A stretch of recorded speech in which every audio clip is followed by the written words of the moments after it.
राधे राधे साथियों, हम आशा करते हैं कि आप कुशल से होंगे।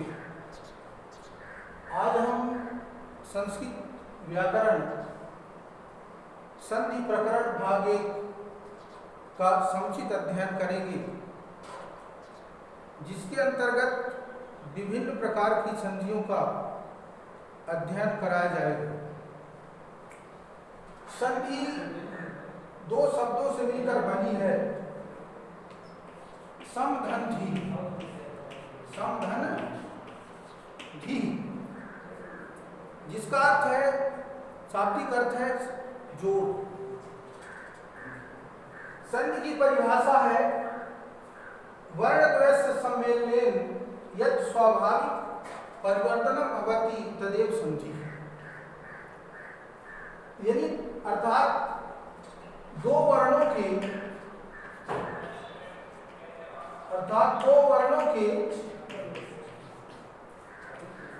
मेल से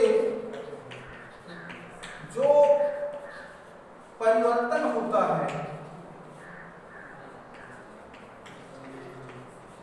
है उसे संधि कहते हैं।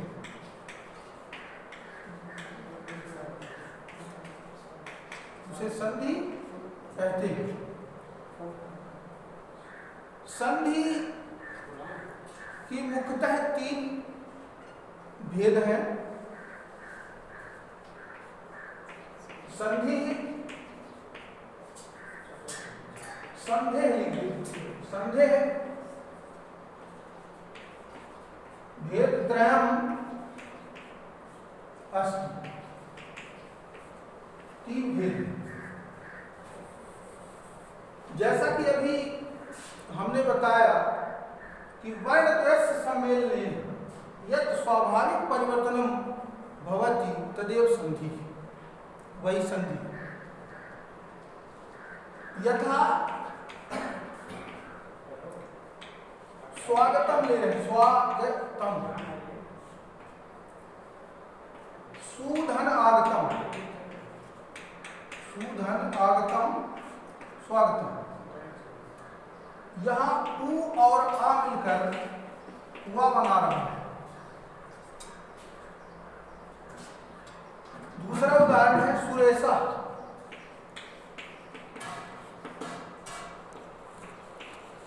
सुरधन ईसा, सुरेशा। ये आ और ई मिलकर क्या बना रहा है? ए। तो दो वर्णों के मेल में जो परिवर्तन होता है, जो विकार होता है, उसे संधि कहते हैं। संधेः भेदत्रयमस्ति। संधियों के प्रमुख 3 भेद। पहला है स्वर संधि। इसे अच संधि भी कहा जाता है। दूसरा है व्यंजन संधि। इसे हल संधि के नाम से भी जाना जाता है। तीसरी संधि है विसर्ग संधि। ये प्रमुख 3 संधियां हैं। अब हम स्वर संधि के विषय में विस्तृत जानकारी प्राप्त करेंगे। तो पहली संधि है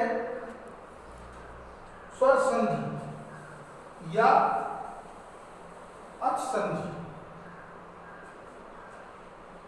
इसकी परिभाषा है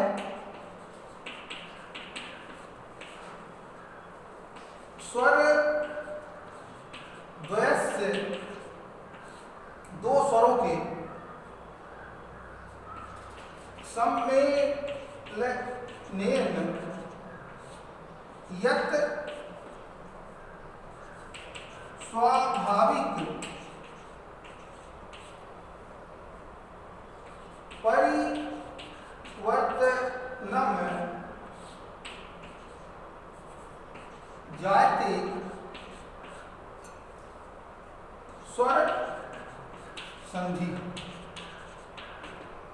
वही स्वर संधि होती है। यानी दो स्वरों के मेल से जो परिवर्तन होता है उसे स्वर संधि कहते हैं। यथा जैसे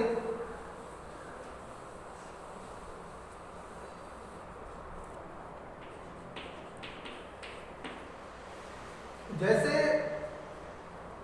हम ले रहे हैं उदाहरण पहला, विद्यालय।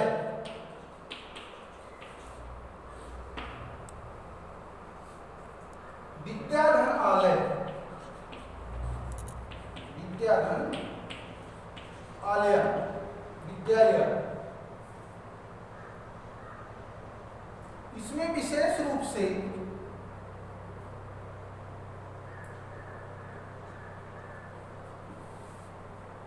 स्वर संधि में मतलब स्वरों के मेल से ही जो परिवर्तन होता है उसे स्वर संधि कहते हैं। अब यहां जैसे आ है और ये भी बड़ा आ है, ये मिलकर बड़ा आ बना। स्वर संधि भेदा, स्वर संधि भेदा। स्वर संधि के प्रमुख 6 भेद। पहली संधि है दीर्घ स्वर संधि। पहली संधि है दीर्घ स्वर संधि। दूसरी है गुण स्वर संधि। तीसरी संधि है वृद्धि स्वर संधि। चौथी संधि है यड़ स्वर संधि। पांचवी संधि है अयादि स्वर संधि। और छठवीं जो संधि है वो पूर्ण रूप स्वर संधि। पुनः एक बार समझेंगे। स्वर संधि के प्रमुख 6 भेद हैं, 6 भेद होते हैं। पहली संधि है दीर्घ स्वर संधि, दूसरी गुण स्वर संधि, तीसरी वृद्धि स्वर संधि, चौथी यड़ स्वर संधि और पांचवी अयादि स्वर संधि और छठवीं जो है पूर्ण रूप स्वर संधि। अब हम दीर्घ स्वर संधि, तो हम आइए सबसे पहले दीर्घ स्वर संधि का विधिवत अध्ययन करते हैं। पहली संधि दीर्घ स्वर संधि। इसके नाम से स्पष्ट है कि जब दो वर्ण मिलते हैं तो दीर्घ वर्ण बनता है, वहां दीर्घ स्वर संधि हो जाती है। छोटा छोटा से मिलेगा तो बड़ा हो जाता है, छोटी और छोटी मिलती है तो बड़ी हो जाती है, छोटा ऊ और छोटा ऊ मिलता है तो बड़ा ऊ हो जाता है। ऐसा भी होता है कि बड़ा और प्लस बड़ा भी मिलकर और बड़ा बना सकता है, छोटा ऊ और बड़ा ऊ भी मिलकर बड़ा ऊ बना देता है। तब यहां दीर्घ स्वर संधि हो जाती है। यथा जैसे देखिए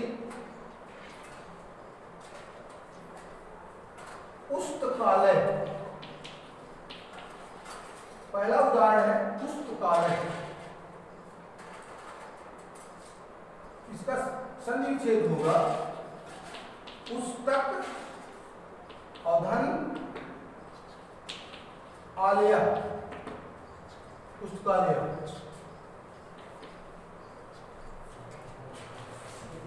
यहाँ छोटा और प्लस बड़ा मिलकर के और बड़ा बना पुस्तकालय। दूसरा उदाहरण है देवालय। देव धन आलय, छोटा और छोटा बड़ा मिलकर बड़ा बना।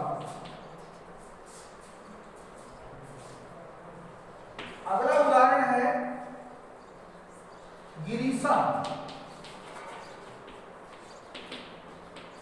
तो गिरी और धन ईसा,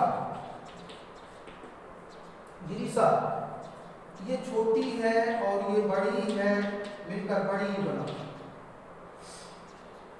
छोटी छोटी, ये छोटी ये बड़ी मिलकर बड़ी बना रहे हैं,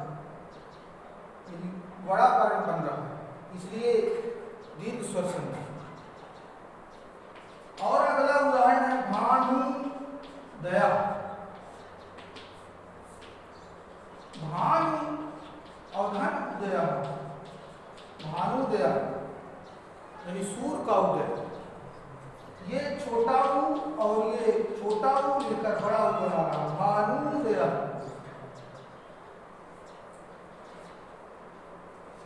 अगला उदाहरण है वधूसव।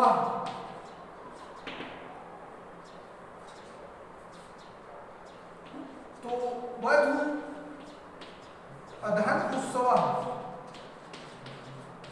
वधूसव छोटा ऊ और प्लस छोटा ऊ मिलकर बड़ा ऊ बना। इस तरह से अगला उदाहरण है रत्नागारा। रत्न धन आगारा, रत्न तो रत्न है, आगार माने खदान, रत्नों की खदान, रत्नागार। ये छोटा प्लस बड़ा मिलकर बड़ा बना रहा, दीर्घ स्वर संधि। अगला उदाहरण है विद्यार्थी। विद्या और धन अर्थी, ये बड़ा छोटा मिलकर बड़ा बना रहा है। विद्या, विद्या और अर्थी माने चाहने वाला, विद्या को चाहने वाला अर्थात विद्यार्थी। अगला उदाहरण है मसीनालय। मसीन धन आलय, मसीन धन आलय, मसीनालय जहां मशीन रखी जाती है, आलय माने घर होता है, उसे कहते हैं मसीनालय। उस कक्ष को कहेंगे जहां मशीन रखते हैं, उसे कहेंगे मशीन। अगला उदाहरण है, हाँ चलो, अगला उदाहरण है विष्णुदया। विष्णुदया, विष्णु अधन उदय। ये छोटा ऊ और ये छोटा ऊ मिलकर बड़ा होगा, ये दीर्घ वर्ण, यहाँ दीर्घ स्वर संधि है। अगला उदाहरण है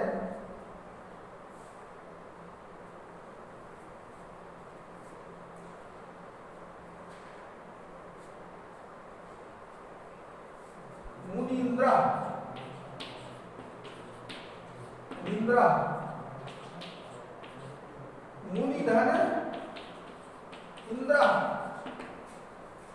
ये छोटी छोटी मिलकर बड़ी बना रही, ये बड़ी की मात्रा है। इस तरह से दीर्घ स्वर संधि जो है यही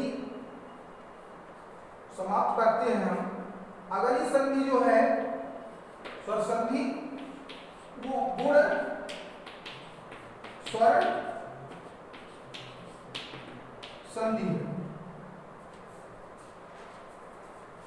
दीर्घ स्वर संधि में विशेषकर समान स्वर मिलते हैं और समान स्वर मिल करके और बड़ा स्वर का निर्माण करते हैं, परंतु गुण स्वर संधि में असमान स्वर मिल करके और ए, ओ, अर और अल बनाते हैं। ए, ओ, अर और अल ये सूत्र है, इनको विशेष ध्यान रखेंगे। इन सूत्रों के माध्यम से हम गुण स्वर संधि को अच्छी तरह से समझ सकते हैं। यथा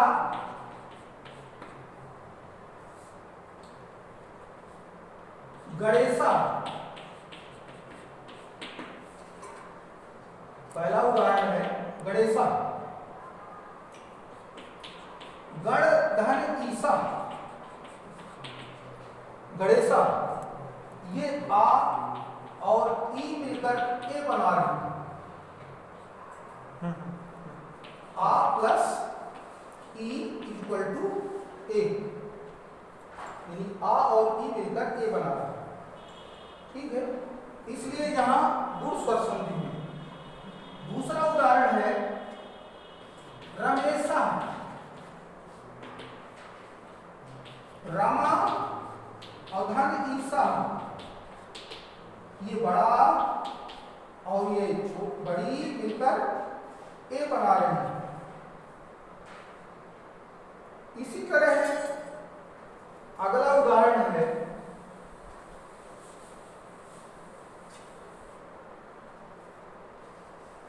तीसरा भाग्योदय।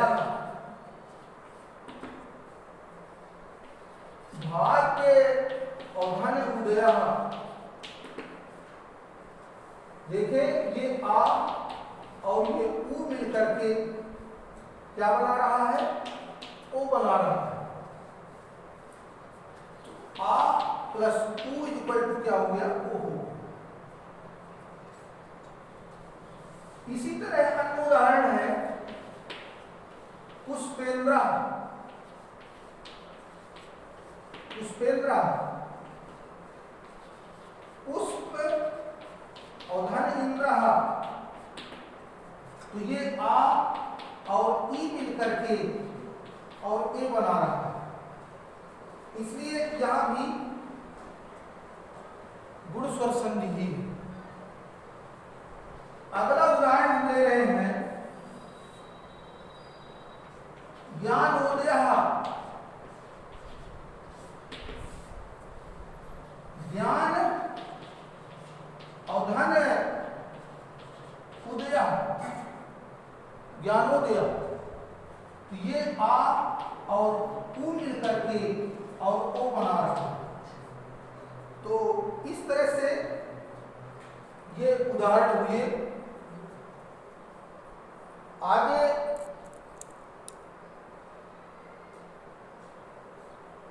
अगला उदाहरण है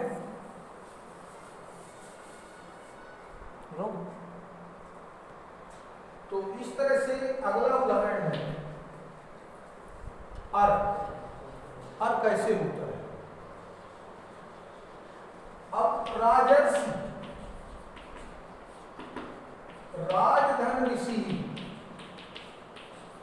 राजर्षि, ये आ है और ये भी है, ये मिलकर अर बना रहा है। यहां हम लिख सकते हैं आ प्लस री इक्वल टू अर बराबर अर बनता है। अगला उदाहरण देवर्षि।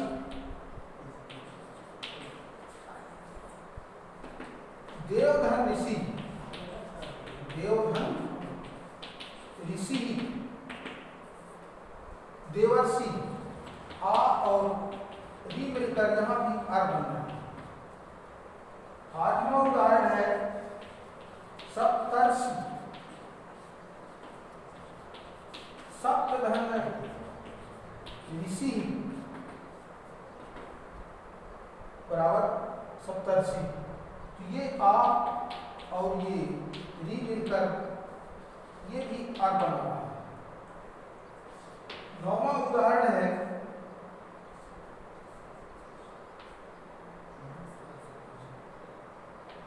महर्षि महाधन ऋषि। महर्षि ये बड़ा प्लस री मिलकर क्या बना रहा है? अर्थ। महर। अगला उदाहरण है तवलकारः। तवलकारः तव धन विकारः। तवलकारः। तो ये आ और ये री मिल करके अल बना है। यानी आ और जब री मिलती है तो क्या बनता है? अल। तो ये सूत्र है इसके, इसको ध्यान रखेंगे। ए ओ अर अल, बस 4 ही सूत्र हैं इसके। इन सूत्रों के माध्यम से हम गुण स्वर संधि को सरलता पूर्वक समझ सकते हैं। अन्य उदाहरणों को आप पुस्तक में देखकर अभ्यास कर सकते हैं। अब हम जो है अगले भाग में पुनः उपस्थित होंगे। तब तक के लिए जय हिंद, जय भारत। आप लोग घर में रहें, सुरक्षित रहें, स्वस्थ रहें।